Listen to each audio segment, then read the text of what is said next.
Hi, I'm Sherry Stump. Thank you for joining me today. I'm reading from the devotional book, God's Amazing Grace by Ellen White. Today's reading is June 11, found on page 170.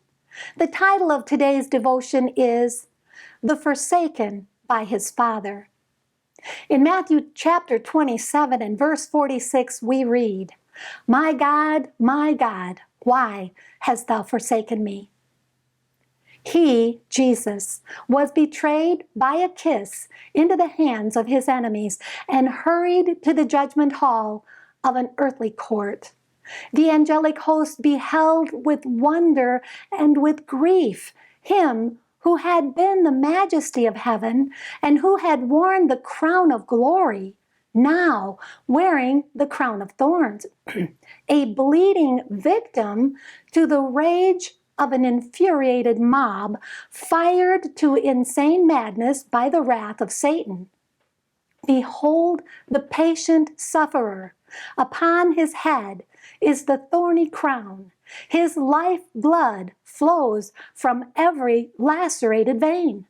Behold the oppressor and the oppressed. The vast multitude enclose the Savior of the world. Mockings and jeerings are mingled with the coarse oaths of blasphemy. Christ, the precious Son of God, was led forth, and the cross was laid upon his shoulders. Thronged by an immense crowd of bitter enemies and unfeeling spectators, he is led away to the crucifixion. He is nailed to the cross and hangs suspended between the heavens and the earth. The glorious Redeemer of a lost world was suffering the penalty of man's transgression of the Father's law. He was about to ransom his people with his own blood. Oh, was there ever suffering and sorrow like that endured by the dying Savior? It was the sense of his Father's displeasure which made his cup so bitter. It was not bodily suffering which so quickly ended the life of Christ upon the cross. It was the crushing weight of the sins of the world and a sense of his Father's wrath.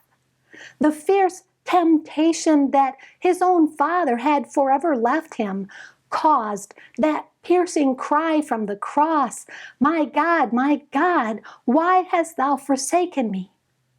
In his dying agony, as he yields up his precious life, he has by faith alone to trust in him whom it has ever been his joy to obey.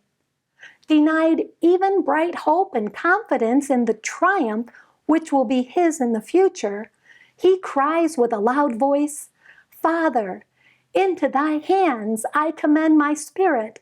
Luke 23:46. He is acquainted with the character of his Father, with his justice, his mercy, and his great love, and in submission he drops into his hands. Thank you for being with me today. Please join me tomorrow when we'll read about sins of the world. And may God bless you abundantly, above all you can ask or think.